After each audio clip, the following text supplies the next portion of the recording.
ನಮಸ್ಕಾರ ಸ್ನೇಹಿತರೆ, ಹೇಗಿದ್ರೆ ಎಲ್ಲರೂ ಚೆನ್ನಾಗಿದ್ರ ಅನ್ಕೊಳ್ಳಿ ಸ್ನೇಹಿತರೆ. ಎಲ್ರಿಗೂ ಮೀಡಿಯಾ ಅಪ್ಡೇಟ್ ಚಾನಲಿನ ಮತ್ತೊಂದು ವಿಡಿಯೋಗೆ ತಮಗೆಲ್ರಿಗೂ ಸ್ವಾಗತ ಸುಸ್ವಾಗತ. ಸ್ನೇಹಿತರೆ, ಈ 2026ರ ಈ ಒಂದು ವರ್ಷದಲ್ಲಿ ಜೂನ್ 27ರ ನಂತರ ಧನುಸ್ಸು ರಾಶಿಯವರ ಭವಿಷ್ಯ ಹೇಗಿರಲಿದೆ? ಈ ಜೂನ್ ತಿಂಗಳು ಇನ್ನೇನೋ ಮುಗಿತಾ ಬಂದಿದೆ ಸ್ನೇಹಿತರೆ. ಈ ಜೂನ್ ಕಳೆದ ನಂತರ ಜುಲೈ ಮೊದಲ ವಾರದಲ್ಲೂ ಕೂಡ ಧನುಸ್ಸು ರಾಶಿಯವರಿಗೆ ಏನೆಲ್ಲ ಬದಲಾವಣೆಗಳು ಆಗಲಿದೆ? ಈ ತಿಂಗಳ ಗ್ರಹ ಸಂಚಾರವು ನಿಮ್ಮ ಜೀವನದ ವಿವಿಧ ಅಂಶಗಳಾದಂತಹ ವೃತ್ತಿಯಾಗಿರ್ಬೋದು, ವೈವಾಹಿಕ ಜೀವನ, ಆರ್ಥಿಕ ಸ್ಥಿತಿ, ಕೌಟುಂಬಿಕ ಜೀವನ, ನಿಮ್ಮ ವ್ಯವಹಾರದಲ್ಲಿ ಮತ್ತು ಶಿಕ್ಷಣಕ್ಕೆ ಸಂಬಂಧಪಟ್ಟಂತೆಯೇ ಏನೆಲ್ಲ ಬದಲಾವಣೆಗಳನ್ನು ತರಲಿದೆ, ಯಾವುದರಲ್ಲಿ ಶುಭವಾಗಲಿದೆ, ಯಾವುದರಲ್ಲಿ ಬಹಳ ಎಚ್ಚರಿಕೆಯನ್ನು ವಹಿಸಬೇಕು, ಇರುವಂತಹ ಸಮಸ್ಯೆಗಳಿಗೆ ಮಾಡಬೇಕಾಗಿರುವಂತಹ ಸರಳ ಪರಿಹಾರಗಳೇನು ಎಂಬುದರ ಸಂಪೂರ್ಣ ಮಾಹಿತಿಯನ್ನು ಇದೇ ವಿಡಿಯೋದಲ್ಲಿ ತಿಳಿಸ್ಕೊಡ್ತಾ ಹೋಗ್ತಾನೆ ಸ್ನೇಹಿತರೆ. ಆದ್ದರಿಂದ ವಿಡಿಯೋನ ಸ್ಕಿಪ್ ಮಾಡದೆ ಇಲ್ಲಿಂದ ಕೊನೆ ತನಕ ನೋಡ್ತಾ ಬನ್ನಿ. ಸ್ಕಿಪ್ ಮಾಡಿ ವಿಡಿಯೋ ನೋಡೋದ್ರಿಂದ ನಿಮಗೆ ಫುಲ್ ಆಗಿ ಇನ್ಫಾರ್ಮೇಷನ್ ಅರ್ಥ ಆಗೋದಿಲ್ಲ. ಸೊ ಪ್ರತಿಯೊಂದು ವಿಡಿಯೋದಲ್ಲೂ ಹೇಳೋದಷ್ಟೇ, ವಿಡಿಯೋನ ಸ್ಕಿಪ್ ಮಾಡದೆ ಕೊನೆ ತನಕ ನೋಡಿ. ಹಾಗೆ ನಮ್ಮ ಈ ವಿಡಿಯೋ ಇಷ್ಟ ಆಗಿತ್ತು ಅಂದರೆ ವಿಡಿಯೋಗೆ ಒಂದು ಲೈಕ್ ಮಾಡಿ ಸ್ನೇಹಿತರೆ. ಯಾರೇನು ನಮ್ಮ ಚಾನಲ್ನ ಸಬ್ಸ್ಕ್ರೈಬ್ ಮಾಡ್ಕೊಂಡಿಲ್ಲ ಅವರು ಈಗಲೇ ಸಬ್ಸ್ಕ್ರೈಬ್ ಮಾಡ್ಕೊಳ್ಳಿ. ಸಬ್ಸ್ಕ್ರೈಬ್ ಮಾಡ್ಕೊಂಡು ಪ್ರತಿನಿತ್ಯ ವಿಡಿಯೋ ವಾಚ್ ಮಾಡ್ತಿರೋರಿಗೆ ಥ್ಯಾಂಕ್ ಯು ಸೋ ಮಚ್ ಅಂತ ಹೇಳ್ತಾ, ಹಾಗಾದರೆ ಈ ರಾಶಿಯವರಿಗೆ ಏನೆಲ್ಲ ಬದಲಾವಣೆಗಳು ಆಗಲಿದೆ, ಈ ಜೂನ್ ತಿಂಗಳು ಏನೆಲ್ಲ ಲಾಭಗಳನ್ನು ತರ್ತಾ ಬಂದಿದೆ ಎಂಬುದನ್ನು ಒಂದೊಂದಾಗಿ ನೋಡ್ತಾ ಬರೋಣ. ಹೌದು ಸ್ನೇಹಿತರೆ, ಈ ಜೂನ್ ತಿಂಗಳು ವಿಶಿಷ್ಟ ಮತ್ತು ಲಾಭದಾಯಕವಾದಂತಹ ತಿಂಗಳಾಗಿತ್ತು ಈ ಧನುಸ್ಸು ರಾಶಿಯವರಿಗೆ. ಜೂನ್ 2ನೇ ಮನೆಯ ರಾಶಿಯಾಧಿಪತಿಯಾಗಿರ್ತಕ್ಕಂತಹ ಗುರು ತನ್ನ ಉಚ್ಚ ಸ್ಥಾನವನ್ನು ಈ ತಿಂಗಳ ಮೊದಲ ವಾರದಲ್ಲಿಯೇ ಪ್ರವೇಶವನ್ನು ಮಾಡಿರೋ ಕಾರಣ ಅದ್ಭುತವಾದಂತಹ ತಿರುವನ್ನು ಈ ತಿಂಗಳಿನಲ್ಲಿ ಕಂಡಿರ್ತೀರಿ. ಈ ಗ್ರಹಗತಿಗಳು ನಿಮಗೆ ಒಟ್ಟಾರೆ ಆಯುಷ್ಯವನ್ನು ಕೂಡ ಹೆಚ್ಚಿಸ್ತಾ ಬಂದಿದೆ. ಗುಪ್ತ ಶತ್ರುಗಳಿಂದ ತಟಸ್ಥಗೊಳಿಸಲಿದ್ದು ಮತ್ತು ಭವ್ಯವಾದ ಅನಿರೀಕ್ಷಿತ ಆರ್ಥಿಕ ಧನಲಾಭಗಳನ್ನು ಕೂಡ ತರ್ತಾ ಬಂದಿದೆ. ಈ ರಕ್ಷಣಾತ್ಮಕ ಶಕ್ತಿಗೆ ಪೂರಕವಾಗುವಂತೆಯೇ ಈ ತಿಂಗಳ ಕೊನೆಯ ವಾರದಲ್ಲೂ ಕೂಡ ಮಂಗಳನು ನಿಮ್ಮ 6ನೇ ಮನೆಗೆ ಪ್ರವೇಶವನ್ನು ಮಾಡುವ ಕಾರಣ ನಿಮ್ಮಲ್ಲಿ ನಿರಂತರ ಹೋರಾಟದ ಮನೋಭಾವ ಉಂಟಾಗಲಿದೆ. ವೈಯಕ್ತಿಕ ಸಂಬಂಧಗಳಲ್ಲಿ ಅಳೆದು ತೂಗುವಂತಹ ವಿಧಾನವನ್ನು ಕಾಯ್ದುಕೊಳ್ಳುವ ಮೂಲಕ ಈ ತಿಂಗಳ ಕೊನೆವರೆಗೂ ಕೂಡ ಬಹಳ ಲಾಭದಾಯಕವಾದಂತಹ ಹಂತವನ್ನಾಗಿ ಈ ರಾಶಿಯವರು ಮಾಡಿಕೊಳ್ಳಬಹುದಾಗಿದೆ. ಹಾಗೆ ಈ ಜೂನ್ ತಿಂಗಳಿನಲ್ಲಿ ಧನುಸ್ಸು ರಾಶಿಯವರಿಗೆ ಉಂಟಾದಂತಹ ಗ್ರಹಗಳ ಸಂಚಾರಗಳೇನು, ಅವುಗಳ ಪ್ರಭಾವ ಹೇಗಿತ್ತು ಎಂಬುದನ್ನು ನೋಡ್ತಾ ಬರೋದಾದರೆ, ಮೊದಲನೇದಾಗಿ ಸೂರ್ಯಗ್ರಹದ ವಿಚಾರಕ್ಕೆ ಬಂದ್ಬಿಡೋಣ ಸ್ನೇಹಿತರೆ.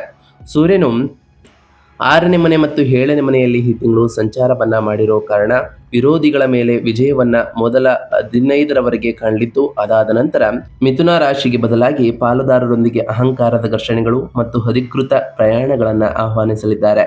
ಇದರಿಂದ ಸಾಕಷ್ಟು ಬದಲಾವಣೆಗಳನ್ನು ಕಾಣಲಿದ್ದೀರಿ. ಇನ್ನು ಮಂಗಳ ಗ್ರಹದ ವಿಚಾರಕ್ಕೆ ಬರೋದಾದರೆ, ಮಂಗಳನು ಈ ರಾಶಿಯವರಿಗೆ ಪ್ರವೇಶವನ್ನು ಮಾಡೋ ಕಾರಣ ಮನೆಯಲ್ಲಿದ್ದು ಮಕ್ಕಳ ಪ್ರಗತಿಗೆ ಇದು ಸಹಾಯವನ್ನು ಮಾಡಲಿದೆ. ಅನಂತರ 6ನೇ ಮನೆಗೆ ತೆರಳಿ ಸಾಟಿ ಇಲ್ಲದಂತಹ ಪರಾಕ್ರಮ ಮತ್ತು ಸ್ಪರ್ಧೆಗಳಲ್ಲಿ ವಿಜಯವನ್ನ ತರಲಿದ್ದಾರೆ. ಇನ್ನು ಶುಕ್ರ ಗ್ರಹದ ವಿಚಾರಕ್ಕೆ ಬರೋದಾದ್ರೆ, ಶುಕ್ರನ ಪ್ರವೇಶದಿಂದ ವಾಣಿಜ್ಯ ಲಾಭಗಳನ್ನ ಈ ರಾಶಿಯವರು ಕಾಣ್ತಾ ಬಂದಿದ್ದು, ಅದಾದ ನಂತರ ಉಚ್ಚ ಸ್ಥಾನದಲ್ಲಿ ಗುರುವಿನ ಸಂಯೋಜನೆಯು ಉಂಟಾಗೋ ಕಾರಣ ಅನಿರೀಕ್ಷಿತ ಅಥವಾ ಗುಪ್ತ ಆರ್ಥಿಕ ಹರಿವನ್ನ ಇದು ಪ್ರಚೋದಿಸಲಿದೆ ಅಂತಲೇ ಹೇಳ್ಬೋದು. ಇನ್ನು ಬುಧ ಗ್ರಹದ ವಿಚಾರಕ್ಕೆ ಬರೋದಾದ್ರೆ, ತನ್ನದೇ ಆದ 7ನೇ ಮನೆಯಲ್ಲಿ ಬಲವಾಗಿ ನೆಲೆಸಿರ್ತಕ್ಕಂತಹ ಬುಧನು ಸಾಕಷ್ಟು ವಿಸ್ತರಣೆಯನ್ನ ನಿಮ್ಮ ವ್ಯಾಪಾರದಲ್ಲಿ ತರ್ತಾ ಬಂದ್ರೆ, ಗುರು ಮತ್ತು ಶುಕ್ರರೊಂದಿಗೆ ವಿಲೀನಗೊಂಡು ಅತ್ಯಂತ ವಿಶ್ಲೇಷಣಾತ್ಮಕ ನಿರ್ಧಾರಗಳನ್ನು ತರಲಿದ್ದಾರೆ. ಇನ್ನು ಶನಿ ಗ್ರಹದ ವಿಚಾರಕ್ಕೆ ಬರೋದಾದ್ರೆ, ಅರ್ಧಾಷ್ಟಮ ಶನಿಯ ಸಂಚಾರವು ಮುಂದುವರಿಯಲಿದ್ದು ಭಾರಿ ಕೌಟುಂಬಿಕ ಕರ್ತವ್ಯಗಳನ್ನು ಈ ರಾಶಿಯವರು ಪರಿಚಯಿಸಲಿದ್ದಾರೆ. ತಾಯಿಯ ಆರೋಗ್ಯದ ಬಗ್ಗೆ ಕಾಳಜಿ ವಹಿಸುವಂತೆ ಸೂಚಿಸಲಿದ್ದು, ರಿಯಲ್ ಎಸ್ಟೇಟ್ ವ್ಯವಹಾರಗಳಲ್ಲಿ ಇರುವವರು ಎಚ್ಚರಿಕೆಯ ಹೆಜ್ಜೆಗಳನ್ನು ಈ ರಾಶಿಯವರು ಇಡಬೇಕಾಗಿರ್ತದೆ ಸ್ನೇಹಿತರೆ. ಇನ್ನು ಈ ರಾಶಿಯವರ ವೃತ್ತಿ ಮತ್ತು ಉದ್ಯೋಗದ ವಿಚಾರಕ್ಕೆ ಬರೋದಾದ್ರೆ, ಉದ್ಯೋಗದಲ್ಲಿ ಅಸಾಧಾರಣವಾದಂತಹ ಪ್ರಗತಿಯನ್ನ ಈ ತಿಂಗಳಿನಲ್ಲಿ ಕಂಡಿರ್ತೀರಿ. ನಿಮ್ಮ 10ನೇ ಮನೆಯ ಅಧಿಪತಿಯಾದಂತಹ ಬುಧನು ಜೂನ್ 22ರವರೆಗೆ ತನ್ನದೇ ಆದ ಮನೆಯಲ್ಲಿ ಇದ್ದ ಕಾರಣದಿಂದ ಕಾರ್ಯತಂತ್ರದ ಒಳಹರಿವು ಕೆಲಸದ ಸ್ಥಳದಲ್ಲಿ ಹೆಚ್ಚಿನ ಮೆಚ್ಚುಗೆಯನ್ನು ಗಳಿಸಲಿದೆ. ಅದರಲ್ಲೂ ಶತ್ರುಸ್ಥಾನವಾದ 6ನೇ ಮನೆಯಲ್ಲಿ ಮಂಗಳನ ಪ್ರವೇಶವೂ ಕೂಡ ಉಂಟಾಗಿರೋ ಕಾರಣ ನಿಮ್ಮ ಪ್ರಯತ್ನಗಳನ್ನು ಹಾಳು ಮಾಡಲು ಪ್ರಯತ್ನಿಸುವವರು ಹಿಂದೆ ಸರಿಯುತ್ತಾ ಹೋಗ್ತಾರೆ. ಹಾಗೆ ಕಾರ್ಪೊರೇಟ್ ವಲಯದಿಂದ ನಿರ್ಗಮಿಸಲಿದ್ದಾರೆ. ನೀವು ವೃತ್ತಿ ಬಡ್ತಿ ಅಥವಾ ಅಪೇಕ್ಷಿತ ವರ್ಗಾವಣೆಯನ್ನು ನಿರೀಕ್ಷಿಸುತ್ತಿದ್ದರೆ ಈ ತಿಂಗಳ ಅಂತ್ಯದ ವೇಳೆಗೆ, ಅದರಲ್ಲೂ ಈ ಜೂನ್ 27ರ ನಂತರ ಸಕಾರಾತ್ಮಕ ಸುದ್ದಿಯನ್ನು ಕೂಡ ನೀವು ಕಾಣಲಿದ್ದೀರಿ. ಅದರಲ್ಲೂ ಈ ರಾಶಿಯವರು ಮಾಹಿತಿ ತಂತ್ರಜ್ಞಾನ, ಡೇಟಾ ಅನಾಲಿಟಿಕ್ಸ್, ಕಾರ್ಪೊರೇಟ್ ಸಂಶೋಧನೆಯಲ್ಲಿ ಕಾರ್ಯವನ್ನು ನಿರ್ವಹಿಸುತ್ತಿದ್ದರೆ, ವೃತ್ತಿಪರರಿಗೆ 8ನೇ ಮನೆಯಲ್ಲಿ ಇರತಕ್ಕಂತಹ ಉಚ್ಚ ಸ್ಥಾನದಲ್ಲಿ ಗುರುವು ಪ್ರಮುಖ ಆವಿಷ್ಕಾರಗಳಿಗೆ ಮತ್ತು ವ್ಯಾಪಕ ವೃತ್ತಿಪರ ಮನ್ನಣೆಗೆ ಬಾಗಿಲನ್ನು ತರಲಿದ್ದಾರೆ. ಇನ್ನು ವ್ಯಾಪಾರ ಮತ್ತು ಸ್ವಯಂ ಉದ್ಯೋಗದ ವಿಚಾರಕ್ಕೆ ಬಂದರೆ, ವ್ಯಾಪಾರದಲ್ಲೂ ಕೂಡ ಸಾಕಷ್ಟು ಹೆಚ್ಚು ಅನುಕೂಲವನ್ನು ನೀವು ಕಂಡಿರ್ತೀರಿ. 7ನೇ ಮನೆಯ ಅಧಿಪತಿ ಬುಧನು ತನ್ನದೇ ಆದ ಮನೆಯಲ್ಲಿ ಸಂಚಾರವನ್ನು ಮಾಡ್ತಿರೋ ಕಾರಣ ನಿಮ್ಮ ವಾಣಿಜ್ಯ ಹೆಜ್ಜೆ ಗುರುತನ್ನು ವಿಸ್ತರಿಸಲು ಮತ್ತು ಲಾಭದಾಯಕ ಹೊಸ ಪಾಲುದಾರಿಕೆಗಳನ್ನು ಸ್ಥಾಪಿಸಲು ಸಾಕಷ್ಟು ಅವಕಾಶಗಳು ಲಭ್ಯವಾಗ್ತಾ ಬರ್ತವೆ. ಕನ್ಸಲ್ಟೆನ್ಸಿಗಳು, ಏಜೆನ್ಸಿ ಅಥವಾ ಹಣಕಾಸು ವಲಯಗಳನ್ನು ನಿರ್ವಹಿಸುವವರು ಗ್ರಾಹಕರಿಂದ ಅತ್ಯುತ್ತಮವಾದಂತಹ ಪ್ರತಿಕ್ರಿಯೆಯನ್ನು ಕೂಡ ಪಡೆದುಕೊಳ್ತಾ ಹೋಗ್ತೀರಿ. ಇನ್ನು 9ನೇ ಮನೆಯ ಅಧಿಪತಿ 7ನೇ ಮನೆಗೆ ಪ್ರವೇಶವನ್ನು ಮಾಡಿದ ನಂತರ ಸರ್ಕಾರಿ ಒಪ್ಪಂದಗಳು ಅಥವಾ ಸಾಂಸ್ಥಿಕ ಟೆಂಡರ್ಗಳು ಹೆಚ್ಚಿನ ಮಟ್ಟದಲ್ಲಿ ನಿಮ್ಮ ಪರವಾಗಿ ಇತ್ಯರ್ಥಗೊಳ್ಳಲಿದ್ದು, ಇದರಿಂದಲೂ ಕೂಡ ಉತ್ತಮ ಧನಲಾಭವನ್ನು ಕಾಣಲಿದ್ದೀರಿ ಅಂತಲೇ ಹೇಳ್ಬೋದು. ಇನ್ನು ಆರ್ಥಿಕ ಸ್ಥಿತಿ ಮತ್ತು ಸಂಪತ್ತಿನ ವಿಚಾರಕ್ಕೆ ಬರೋದಾದರೆ, ಆರ್ಥಿಕವಾಗಿ ಭವ್ಯವಾದ ಅನಿರೀಕ್ಷಿತ ಬದಲಾವಣೆಗಳನ್ನು ಈ ರಾಶಿಯವರು ಕಂಡಿದ್ದೀರಿ. ನಿಮ್ಮ 8ನೇ ಮನೆಯಲ್ಲಿ ರೂಪುಗೊಳ್ಳುತ್ತಿದ್ದಂತಹ ಪ್ರಬಲ ಗ್ರಹಗಳ ಸಂಯೋಜನೆಯು ಹೆಚ್ಚು ಪರಿಣಾಮಕಾರಿಯಾಗಿ ಕೆಲಸವನ್ನು ಮಾಡಲಿದ್ದು, ಈ ಜೂನ್ 27ರ ನಂತರವೂ ಕೂಡ ನೀವು ಕೈಬಿಟ್ಟಿದ್ದ ಹಳೆಯ ಆರ್ಥಿಕ ಬಾಕಿಗಳನ್ನು ಸುಗಮವಾಗಿ ವಸೂಲಿ ಮಾಡಲು ಸಹಾಯವನ್ನು ಮಾಡಲಿದೆ. ವಿಮಾ ಪಾಲಿಸಿಗಳಿರ್ಬೋದು, ಪಿತ್ರಾರ್ಜಿತ ಆಸ್ತಿಗಳು ಅಥವಾ ಹೂಡಿಕೆಯ ಮೆಚುರಿಟಿ ಮೂಲಕ ನೀವು ಹಠಾತ್ ಧನಲಾಭವನ್ನು ಕಾಣಲಿದ್ದೀರಿ. 4ನೇ ಮನೆಯಲ್ಲಿ ಶನಿ ಇರುವುದರಿಂದ ಈ ನಗದು ಹಣವನ್ನು ರಿಯಲ್ ಎಸ್ಟೇಟ್ ಅಥವಾ ಆಸ್ತಿಯಂತಹ ದೀರ್ಘಕಾಲೀನ ಸ್ವತ್ತುಗಳಾಗಿ ಪರಿವರ್ತಿಸುತ್ತಾ ನೀವು ಸಹಜವಾಗಿ ಒಲವನ್ನು ತೋರಿಸ್ತಾ ಹೋಗ್ತೀರಿ. ಇದು ನಿಮ್ಮ ಭವಿಷ್ಯದ ಭದ್ರತೆಗೆ ಅತ್ಯುತ್ತಮ ಹೆಜ್ಜೆ ಆಗಲಿದೆ ಅಂತಲೇ ಹೇಳ್ಬೋದು. ಇನ್ನು ಆರೋಗ್ಯ ಮತ್ತು ಯೋಗಕ್ಷೇಮದ ವಿಚಾರಕ್ಕೆ ಬರೋದಾದರೆ, ನಿಮ್ಮ ರಾಶಿ ಅಧಿಪತಿಯಾದಂತಹ ಗುರು 8ನೇ ಮನೆಯಲ್ಲಿ ಉಚ್ಚ ಸ್ಥಾನದಲ್ಲಿ ನೆಲೆಸಿರುವುದರಿಂದ ಶಕ್ತಿಯುತವಾದಂತಹ ಜೀವದಾಯಕ ಕವಚವಾಗಿ ಇದು ಕಾರ್ಯವನ್ನು ನಿರ್ವಹಿಸಲಿದೆ. ದೀರ್ಘಕಾಲದ ದೈಹಿಕ ಸಮಸ್ಯೆಗಳು ಈ ಅವಧಿಯಲ್ಲಿ ಗುಣಮುಖವಾಗಲು ಪ್ರಾರಂಭಿಸಲಿದೆ. ಇದು ನಿಮ್ಮ ಆಯುಷ್ಯವನ್ನು ಸ್ಪಷ್ಟವಾಗಿ ಹೆಚ್ಚಿಸಲಿದೆ ಅಂತಲೇ ಹೇಳ್ಬೋದು. ಹಾಗೆ ಸೂರ್ಯನ ಸಂಚಾರವೂ ಕೂಡ ಉಂಟಾಗೋದ್ರಿಂದ ನಿಮ್ಮ ದೇಹದ ಉಷ್ಣತೆಯನ್ನು ಇದು ಹೆಚ್ಚಿಸ್ಬೋದು. ಈ ಮಂಗಳನ ಪ್ರವೇಶವು ಭಾರೀ ಪ್ರಮಾಣದ ಹೊರೆಯಿಂದಾಗಿ ನಿಮ್ಮ ದೈಹಿಕ ಆಯಾಸವನ್ನು ಕೂಡ ಹೆಚ್ಚಿಸಲಿದೆ. ಸಮಯಕ್ಕೆ ಸರಿಯಾಗಿ ವಿಶ್ರಾಂತಿ ಪಡೆಯಲು ವಿಫಲರಾದರೆ ತಾತ್ಕಾಲಿಕ ಕಣ್ಣಿನ ಆಯಾಸ ಮತ್ತು ನರಗಳ ಒತ್ತಡಕ್ಕೆ ಇದು ಕಾರಣವಾಗಬಹುದು. ಧ್ಯಾನ ಅಥವಾ ಯೋಗಕ್ಕೆ ಸಮಯ ಮೀಸಲಿಡುವುದು 8ನೇ ಮನೆಯ ಗ್ರಹಗಳು ನಿಮ್ಮೊಳಗೆ ಆಳವಾದ ಸಕಾರಾತ್ಮಕ ಆಧ್ಯಾತ್ಮಿಕ ಶಕ್ತಿಯನ್ನು ಜಾಗೃತಗೊಳಿಸಲಿದೆ ಅಂತಲೇ ಹೇಳ್ಬೋದು ಸ್ನೇಹಿತರೆ. ಇದರಿಂದ ಸಾಕಷ್ಟು ಬದಲಾವಣೆಗಳನ್ನು ತರಲಿದೆ. ಇನ್ನು ಕುಟುಂಬ ಮತ್ತು ವೈಯಕ್ತಿಕ ಸಂಬಂಧಗಳ ವಿಚಾರಕ್ಕೆ ಬರೋದಾದರೆ, 4ನೇ ಮನೆಯಲ್ಲಿ ಶನಿಯ ಉಪಸ್ಥಿತಿಯು ನೀವು ಗಮನಾರ್ಹ ಕೌಟುಂಬಿಕ ಕರ್ತವ್ಯಗಳನ್ನು ಹೊರಹಾಕಬೇಕಾಗುತ್ತದೆ. ವೈವಾಹಿಕ ಕ್ಷೇತ್ರವು ಬಹಳ ಹೊಂದಾಣಿಕೆಯಿಂದ ಇರಲಿದೆ ಅಂತಲೇ ಹೇಳ್ಬೋದು. ನಿಮ್ಮ ಸಂಗಾತಿಯ ನಡವಳಿಕೆಯಲ್ಲಿ ಅಧಿಕಾರಯುತ ಅಥವಾ ಹಠಮಾರಿ ವರ್ತನೆ ಕಂಡುಬರಬಹುದು.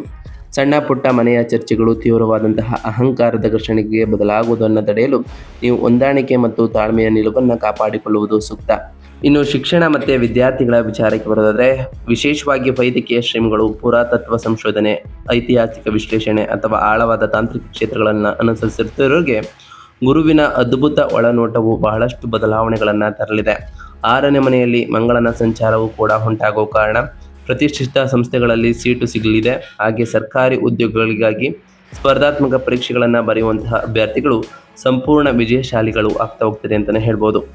ಒಟ್ಟಾರೆಯಾಗಿ ಸಾಕಷ್ಟು ಬದಲಾವಣೆಗಳನ್ನು ಇದು ತರಲಿದೆ ಅಂತಲೇ ಹೇಳ್ಬೋದು. ಹಾಗಾದರೆ ಈ ರಾಶಿಯವರು ಮಾಡಬೇಕಾಗಿರುವಂತಹ ಸರಳ ಪರಿಹಾರದ ವಿಚಾರಕ್ಕೆ ಬರೋದಾದರೆ, ಕೌಟುಂಬಿಕ ಕರ್ತವ್ಯಗಳನ್ನು ಸರಾಗಗೊಳಿಸಲು ಮತ್ತು ನಿಮ್ಮ ಉಚ್ಚ ಸ್ಥಾನದಲ್ಲಿ ರಾಶಿಯಾಧಿಪತಿಯ ಅದ್ಭುತ ಪ್ರತಿಫಲಗಳನ್ನು ಪಡೆದುಕೊಳ್ಳಲು ಪ್ರತಿ ಶನಿವಾರದಂದು ಓಂ ಶಂ ಶನೈಶ್ವರಾಯ ನಮಃ ಎಂಬ ಮಂತ್ರವನ್ನು ಜಪಿಸಿ, ಶನಿಯಿಂದ ಉದ್ಭವಿಸುವ ಕೌಟುಂಬಿಕ ಆತಂಕಗಳನ್ನು ಎದುರಿಸಲು ಶನಿವಾರದಂದು ಶಿವನ ದೇವಸ್ಥಾನಕ್ಕೆ ನೀರು ಅಥವಾ ಹಾಲಿನ ಅಭಿಷೇಕವನ್ನು ಮಾಡಿ ಮತ್ತು ಹಿರಿಯರ ಆಶೀರ್ವಾದವನ್ನು ಪಡೆದುಕೊಳ್ಳಿ. ಹಾಗೆ ಸೂರ್ಯನು ಪ್ರವೇಶಿಸಿದಾಗ ನಿಮ್ಮ ಜೀವನದಲ್ಲಿ ಉಂಟಾಗುವಂತಹ ಮಾತಿನ ಚಕಮಕಿ ಅಥವಾ ಅಹಂಕಾರದ ಘರ್ಷಣೆಯನ್ನು ಶಮನಗೊಳಿಸಲು ಮುಂಜಾನೆ ಸೂರ್ಯ ನಮಸ್ಕಾರವನ್ನು ಅಭ್ಯಾಸ ಮಾಡಿ ಮತ್ತು ಆದಿತ್ಯ ಹೃದಯ ಸ್ತೋತ್ರವನ್ನು ಪಠಿಸಿ.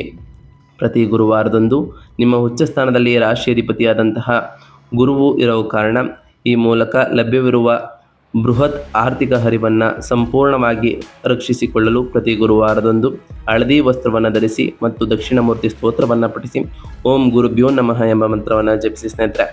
ಹಾಗೆ ಪ್ರತಿ ಶನಿವಾರದಂದು ಓಂ ಶಂ ಶನೈಶ್ವರಾಯ ನಮಃ ಎಂಬ ಮಂತ್ರವನ್ನು ಜಪಿಸುವುದರ ಜೊತೆಗೆ ಶನಿದೇವರಿಗೆ ಪ್ರಿಯವಾಗಿರುವಂತಹ ಕಪ್ಪು ಎಳ್ಳಿನ ಬತ್ತಿಯನ್ನು ಹಚ್ಚಿ, ಹಾಗೆ ಪ್ರತಿ ಶುಕ್ರವಾರದಂದು ತಾಯಿ ಜಗನ್ಮಾತೆಯಾದಂತಹ ಲಕ್ಷ್ಮೀ ದೇವಿಗೆ ಪೂಜೆಯನ್ನು ಸಲ್ಲಿಸಿ ಸ್ನೇಹಿತರೆ.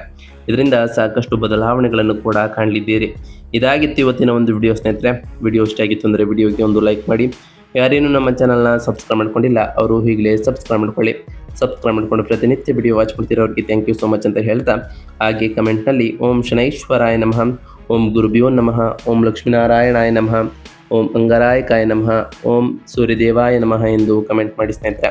ಆ ಶನಿದೇವರು, ಮಂಗಳದೇವ, ಗುರುದೇವ, ಲಕ್ಷ್ಮೀನಾರಾಯಣ, ಸೂರ್ಯದೇವ ನಿಮಗೆ ಆಯುಷ್ಯ ಆರೋಗ್ಯ ಸಮೃದ್ಧಿಗಳನ್ನು ಕೊಟ್ಟು ಕಾಪಾಡಲಿ ಅಂತ ಆ ದೇವರಲ್ಲಿ ಕೇಳ್ಕೊಳ್ತಾ ಇವತ್ತಿನ ಒಂದು ವಿಡಿಯೋನ ಮುಗಿಸ್ತಿದ್ದೀನಿ ಸ್ನೇಹಿತರೆ. ಸಿಗ್ತೀನಿ ಮತ್ತೊಂದು ವಿಡಿಯೋದೊಂದಿಗೆ. Thank you for watching.